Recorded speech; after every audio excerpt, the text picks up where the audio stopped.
Sa India naman, dalawang kritikal kabilang ang isang bata matapos sagasaan ng humaharurot na kotse.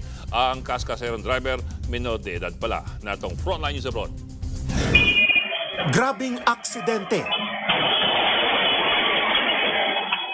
Ang daming taong inararo ng kotseng yan. Balikan natin kung sino-sino sila. Sa umpisa ng video, makikita ang apat na lalaking nag-uusap sa gilid ng kalsada sa Delhi, India. Meron ding lalaking may kargang 7 taong gulang na bata at isang rider. Lahat sila hindi nakaiwas sa humaharurot na kotse. Sa investigasyon, natuklasang 17 years old pala ang kaskaserong driver. Agad siyang inaresto, lalo't kritikal ang kondisyon ng dalawa sa kanyang mga nasagasaan, kabilang ang bata. Kasalukuyan silang nasa ospital.